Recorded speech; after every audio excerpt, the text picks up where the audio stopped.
Seja bem-vindo a essa nossa aula, no primeiro capítulo aqui da disciplina de Física Contemporânea, né? Que é o capítulo de Relatividade, capítulo 37 do livro, e que a gente vai abordar o assunto da relatividade, que foi a teoria aí desenvolvida pelo Albert Einstein, né? Então, em 1905, o Einstein, com apenas 25 anos e trabalhando num escritório de departamento de patentes da Suíça, né, publicou 4 artigos que revolucionaram a história da física moderna. Um deles era sobre o movimento browniano, né, o outro sobre o efeito fotoelétrico, que rendeu o prêmio Nobel para ele, e 2 sobre a teoria especial da relatividade.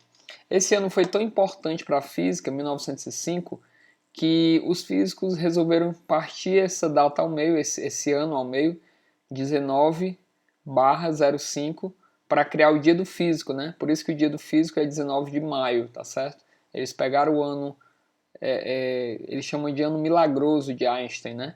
E simplesmente colocaram uma barra aqui no meio para fazer o 19 de maio, tá certo? Então, na teoria especial da relatividade, o Einstein ele fez algumas proposições, alguns postulados, né? Dois, né? Para ser mais exato. O primeiro era que as leis da física elas eram independentes do referencial do observador. Então, as leis da física são as mesmas em qualquer sistema de referência inercial. E o outro postulado estabelece que a velocidade da luz no vácuo é sempre a mesma em qualquer sistema de referência inercial. O sistema de referência inercial é aquele que ele não está acelerando, né? A gente, inclusive, quando acrescentar a aceleração, aí já vai para uma outra teoria, que é a teoria geral da relatividade. Né? Como essa teoria aqui é com velocidade constante, aí ela é chamada de especial ou restrita, né?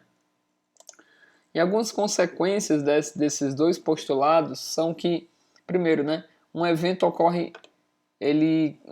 que ocorre simultaneamente a outro em relação ao observador pode não ocorrer simultaneamente em relação a outro observador. Então essa questão da simultaneidade ela ficou um pouco em xeque, né? Outra conclusão, né, outra consequência é que quando existe movimento relativo entre dois observadores e eles efetuam medidas de intervalo de tempo e de distância, eles podem não obter os mesmos resultados. Né? Ou seja, quando você mede em dois referenciais, né, as medidas podem não ser as mesmas. Né? E o terceiro é que para que a lei da conservação de energia e da conservação do momento fossem válidas, tinha que ser feita uma alteração nas leis de Newton. Né? Então, a segunda lei de Newton, as equações para a energia cinética e o momento linear deveriam ser reformuladas. Então, isso foi uma consequência também desses postulados de Einstein. E aí a relatividade ela trouxe consequências importantes para todas as áreas da física, né? Incluindo eletromagnetismo, física atômica, nuclear, física de partículas. E, apesar desses resultados parecerem esquisitos para a gente, que vive aqui na Terra com velocidades relativamente baixas, né? Ainda assim a relatividade ela concorda com observações experimentais, tá certo? Então o primeiro postulado do Einstein afirma que as leis da física são as mesmas em qualquer sistema de referência inercial. Então, por exemplo, se você estivesse dentro de um trem e observasse uma criança jogando uma bola para outra dentro do trem, e esse trem tivesse com velocidade constante, sem acelerar, sem frear, você, por melhor que fossem as suas medidas, você ia conseguir determinar ali a velocidade da bola, determinar, né, o trajeto da bola, mas você não conseguiria saber a velocidade do trem. Então, assim, as leis são as mesmas, né? O trem a uma velocidade constante funciona como se você estivesse no chão, né? Uma terra que está em rotação com movimento constante também, que está em translação com movimento constante. É a mesma coisa. É a mesma coisa, sabe de quê? Do avião. Quem já andou de avião sabe que quando o avião está lá em cima, lá, né, na velocidade de cruzeiro, né, que o piloto põe uma velocidade constante para o avião, você pode se levantar, ir ao banheiro, você pode beber um suco, almoçar, jantar, sem que nada de esquisito aconteça dentro do avião, como se você estivesse no chão, né? Isso se não tiver turbulência, logicamente, se não tiver nenhuma aceleração no avião. Se tiver com o clima perfeitinho, o avião com velocidade constante, você não sente que o avião está voando. Você tem uma aparência de que ele está no chão parado, entendeu? Então isso é o interessante do referencial inercial. Você não consegue, você consegue ver as mesmas leis da física funcionando mesmo como se você tivesse parado, tá certo? Como é o caso do avião. Um outro exemplo disso é a força eletromotriz induzida por um ímã numa bobina, né? Se você deixar a bobina parada e colocar o ímã dentro dela, dessa bobina, vai induzir uma força eletromotriz. Da mesma forma, se você deixar o ímã parado e mover a bobina para envolver o ímã, da mesma forma vai induzir também a mesma força eletromotriz, né? Não tem diferença, tá certo? São dois sistemas de referência inercial, né? E as leis funcionam em cada um deles, as mesmas leis da física, tá certo? Só para acrescentar aqui, uma outra previsão importante feita antes de Einstein, né, foi a dedução das equações de Maxwell, tá certo? Onde ele previa pelas equações que a luz, as ondas eletromagnéticas, né, elas teriam sempre a mesma velocidade no vácuo que era a velocidade da luz, tá certo? Então, essa velocidade da luz no vácuo desempenha um papel central na teoria especial da relatividade. E aí o Einstein, ele lá no século XIX, estava tendo ali por exemplo, Michelson e Morley, né? Eles fizeram um experimento para mostrar a velocidade da luz em diferentes direções em relação à Terra, né? Porque eles queriam provar a existência do éter. Eles queriam mostrar que, dependendo da direção que a luz tomasse em relação ao éter, a velocidade da luz seria diferente, né? E aí eles fizeram a experiência de Michelson-Morley, que inclusive tem na seção 35.5 aqui do livro, né? A gente ainda vai ver na próxima aula. E essa experiência mostrou que a velocidade da luz ela é sempre a mesma, independente da direção que a gente emita o feixe de luz. Então, se ele estivesse sendo emitido junto com a rotação da Terra, por exemplo, a velocidade da luz continua sendo c, essa aproximadamente 3 vezes 10 a 8 metros por segundo, né? Se ela estiver sendo uma direção radial à Terra, né, indo para fora da Terra, ela continua com a mesma velocidade c. Então ela não obedece aquela regrinha da velocidade relativa, né? Ela não aumenta a velocidade. Não dá para ter uma velocidade maior que a da luz. Então essa foi uma das conclusões do experimento de Michelson-Morley. Então aí chegamos, né, ao segundo postulado de Einstein, que a velocidade da luz no vácuo é sempre a mesma em qualquer sistema de referência inercial e não depende da velocidade da fonte, né? Que é algo que se observa na física clássica. Se você está dentro de um carro parado e joga uma pedra, uma pessoa que está na calçada vai ver a pedra se movimentando, né? Se você está dentro de um carro, vamos supor que sem resistência do ar, está dentro de um carro a uma velocidade de 100 km por hora e joga a pedra para frente, o observador que está na calçada vai ver a pedra com a mesma velocidade de antes, mais os 100 km por hora do carro, né?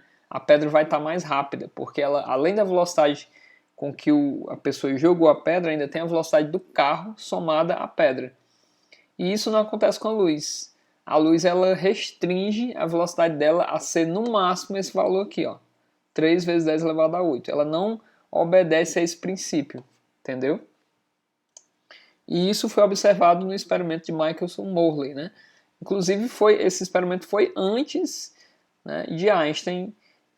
Até onde eu sei, o Einstein ele tinha acesso a essa informação. Se ele usou ela ou não, eu não sei. Mas acredito que sim, porque era um experimento que tinha uma grande importância, né?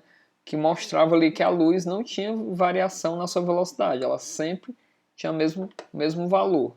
Ainda tem uma polêmica se o Einstein usou ou não esses resultados. Eu acredito que sim.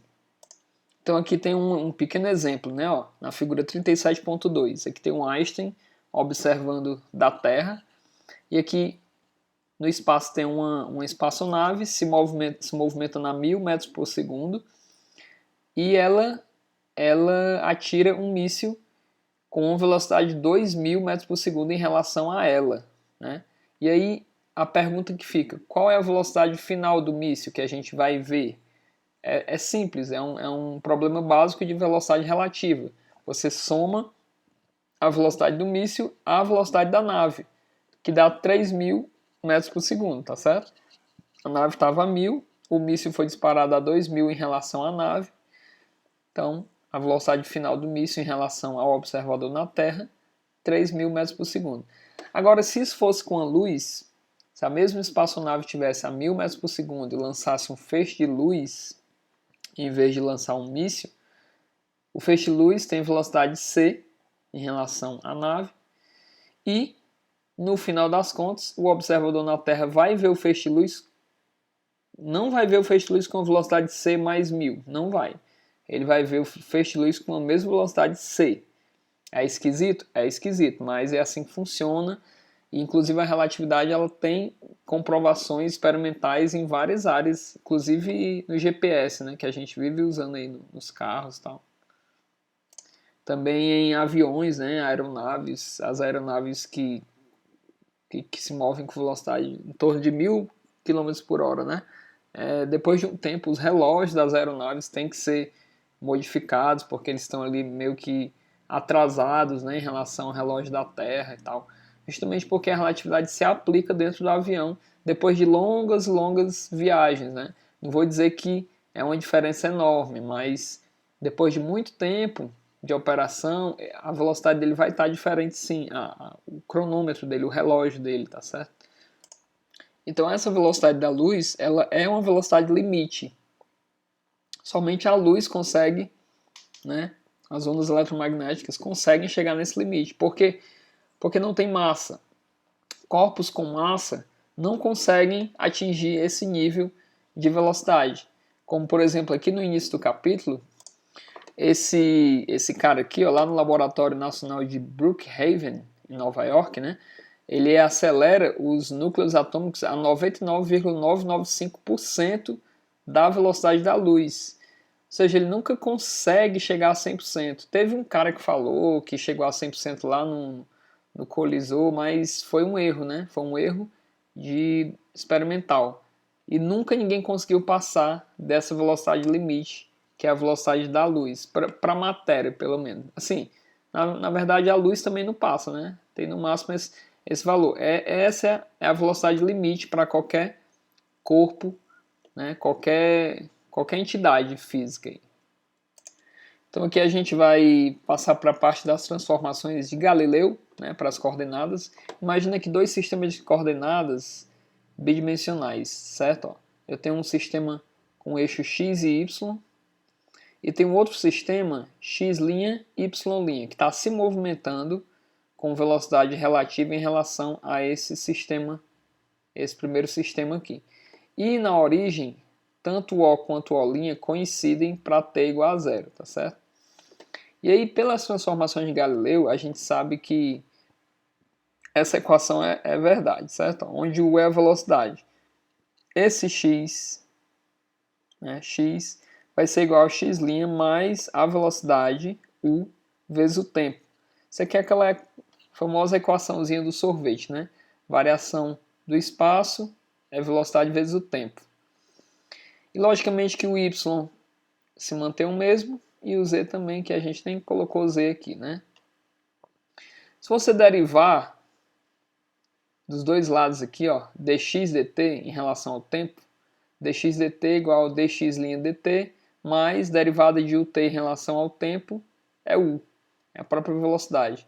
Então você tem que a velocidade do eixo x vai ser igual à velocidade de x' mais a velocidade relativa entre os sistemas, né? certo?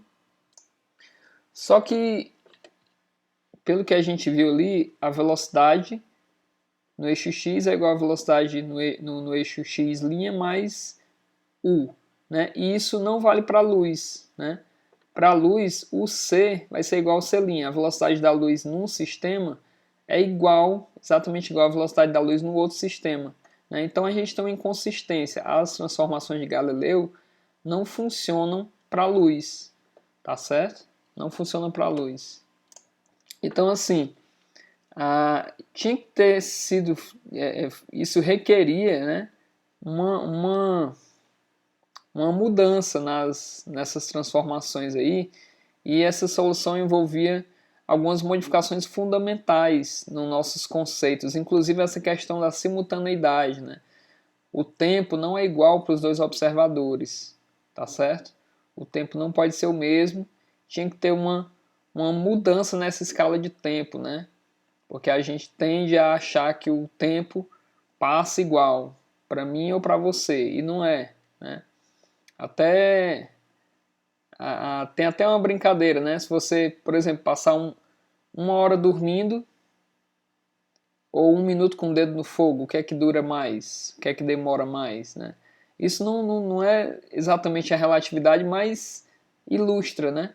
Ilustra que 1 minuto com o dedo no fogo ou 10 segundos com o dedo no fogo parece uma eternidade comparado com 1 hora de descanso, né? Então, assim, a escala de tempo ela é diferente para um observador e para outro. Ela tem que ser para essas transformações de Galileu funcionarem para a luz. Então, agora, para a gente ilustrar esse conceito de simultaneidade, né, para mostrar que a simultaneidade, dois eventos podem ser simultâneos num sistema de referencial e podem não ser simultâneos em outro sistema. Então, por exemplo, imagine Stanley, né, um cara que está em observação no solo, e uma mulher chamada Mavis, né, que está dentro de um trem. E esse trem está com velocidade constante e próxima à velocidade da luz. Então é um trem muito rápido. O Stanley está aqui observando. Imagina que esses 4 raios de luz batem aqui no trem, ó, no chão, né? 2 raios de luz batem no chão nesse instante aqui, ó, e ao mesmo tempo bate no topo do trem, na parte da frente e de trás. E essa mulher, ela está dentro do trem, né? Vendo tudo isso de dentro do trem. E esse cara vendo de fora. Vocês concordam que, como ela está andando para cá, para a direita, ela vai ver esse raio caindo antes do que esse aqui, né? Esse raio está se afastando dele, enquanto que esse ela está se aproximando. Então ela vai ver primeiro esse raio caindo e depois esse aqui, né? Enquanto que o Stanley vê os dois ao mesmo tempo. Então, assim, a questão da simultaneidade muda simplesmente se o observador está nesse sistema inercial ou nesse, né? Ele não existe essa coisa de simultaneidade em dois sistemas diferentes. Não necessariamente são simultâneos, né, independente do sistema de referência inercial, tá certo? Como ela está dentro do trem, ela está indo em direção a esse raio aqui, né? E ela consegue ver esse raio primeiro do que ela veria esse aqui, né? Enquanto que o Stanley vê os dois ao mesmo tempo, tá certo? Então a conclusão que a gente chega é a seguinte: quando dois eventos ocorrem em dois pontos diferentes do eixo OX, eles podem ou não ser simultâneos, dependendo do estado do movimento do observador. Bom, para a gente determinar agora a relatividade dos intervalos de tempo, vamos fazer uma outra experiência imaginária aqui, tá certo? Imagina o seguinte: imagina que a Mavis, que está dentro do trem, aqui do lado dela tem uma fonte de luz que joga um pulso, um feixe de luz para cima. Esse feixe de luz bate no espelho e volta. E a distância entre a fonte de luz e o espelho é d, certo? A distância d.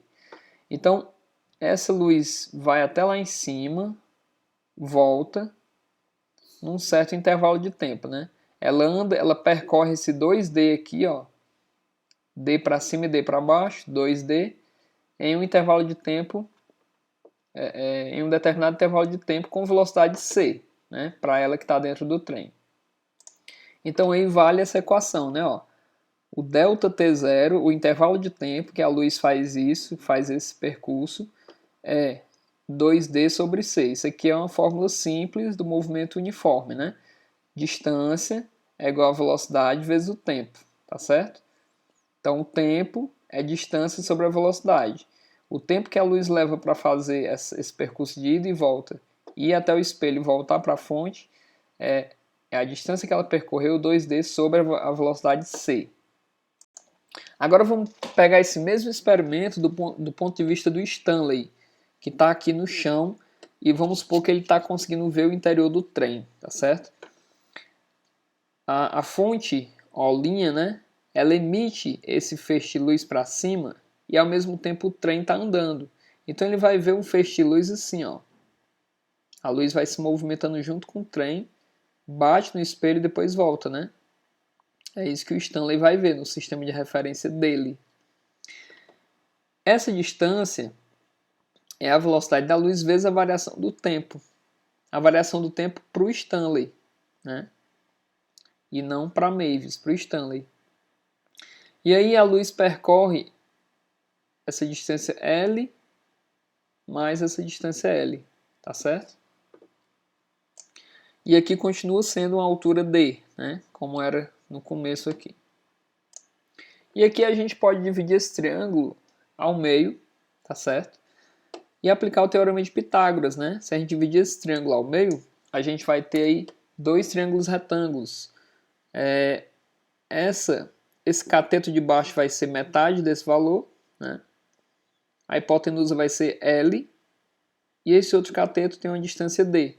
Se você aplica o teorema de Pitágoras nessa figura, você vai chegar nessa relaçãozinha aqui, ó, que o ΔT é igual a 2 vezes sobre a velocidade da luz vezes raiz de D ao quadrado mais esse cateto ao quadrado. Se a gente fizer alguma manipulação aqui, ó,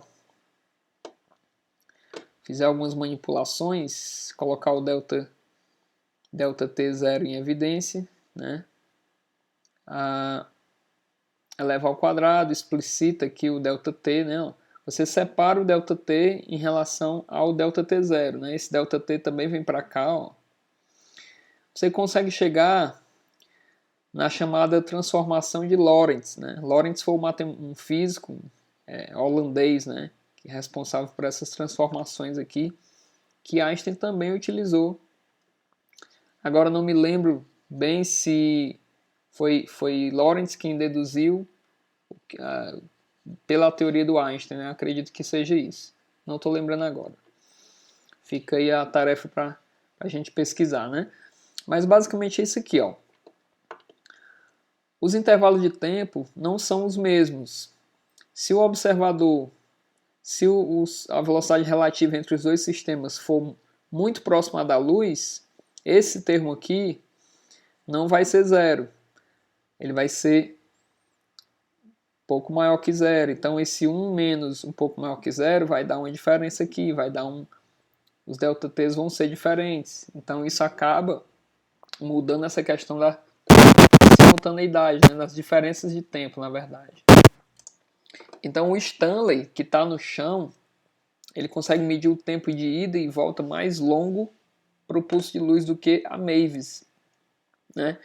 E aí entra na história da dilatação do tempo, né, e do tempo próprio, tá certo? O tempo próprio, a gente usa esse termo para descrever o intervalo de tempo entre dois eventos que ocorrem no mesmo ponto. E a questão da dilatação do tempo é que o tempo ele passa diferente para pessoas que estão com velocidades diferentes, né? Então, por exemplo, eu não sei se você já assistiu aquele filme Interestelar. Se não, ele é um filme muito bom do ponto de vista físico, né, de conceitos da relatividade. Então, se não assistiu, se prepare que eu vou dar um spoiler agora. Spoiler é o seguinte: se não quiser saber o spoiler, aí você pula essa parte aí. Mas vamos lá. O filme é antigo, pelo amor de Deus. Se não tiver assistido, é o seguinte: tem um momento do filme que o protagonista ele precisa ir para um planeta onde é um planeta que está girando próximo de um buraco negro. Então esse planeta tem uma velocidade altíssima, muito maior que a velocidade da Terra. Velocidade relativística, próxima à velocidade da luz. Então eles precisam ir para esse planeta. E aí quando eles chegam lá, eles conseguem aterrissar nesse planeta, pousar a nave deles lá. E uma horinha que eles passavam lá no planeta equivalia a vários anos passados aqui na Terra. E isso parece esquisito para a gente, mas para a relatividade isso é totalmente aceitável e condiz com o experimento, né? Então, assim, uma horinha que ele passou naquele planeta com velocidade altíssima fez com que pessoas na Terra que ele deixou, né, passassem, envelhecessem muito mais rápido, né? Então, assim, ele é aquela coisa do paradoxo dos gêmeos, né?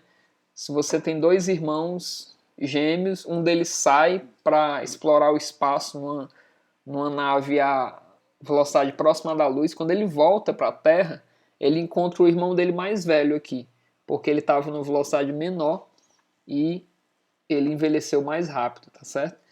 Então, basicamente, o que essa equação vai dizer para a gente é se você tiver uma velocidade mais alta, você demora mais para envelhecer, né? Então, o segredo aí da juventude eterna é você viver correndo. Beleza? Esse termo é chamado de fator de Lorentz e é o termo que é multiplicado aí nos intervalos de tempo, né? Ó, ΔT é gama vezes ΔT0, onde esse gama é o fator de Lorentz que relaciona as diferenças de tempo entre os dois sistemas. Beleza? Então é isso. Aqui tem um gráfico mostrando a curva do fator de Lorentz, né? E perceba que essa curva tende a ir para o infinito aqui, ela nunca chega na velocidade da luz. Ó. A velocidade relativa nunca consegue chegar na velocidade da luz, né? Então isso condiz também com o experimento, né? Que hoje em dia os físicos tentam acelerar as partículas e nunca conseguem chegar a 100% da velocidade da luz. Tá certo? Então é isso. Na aula que vem, tem alguns exercícios aqui, se vocês quiserem fazer e depois tirar dúvida comigo, fica à vontade. Tem exemplos aqui que o livro mostra. Eu vou deixar uma atividade para você resolver aqui e enviar como forma de contar a frequência e a nota da etapa, tá certo? Aqui o paradoxo dos gêmeos que eu falei, né, ó, né? Que aquela mesma história, né, quando um gêmeo deixa o outro para explorar o espaço aí a uma velocidade próxima da luz, ele volta mais novo, o irmão dele fica mais velho, né? Aqui, pessoal, já é o tema da próxima aula, né? A partir desse ponto, relatividade do comprimento, a gente vai ver que o comprimento também sofre variações com a velocidade, tá certo? E é isso. Então, qualquer dúvida, manda para mim, que eu vou fazer o possível para tirar, tá certo? Faça a atividade e também se quiser dar uma lida no livro, resolver algumas questões, fique à vontade, beleza? Um abraço e a gente se vê na próxima aula. Valeu!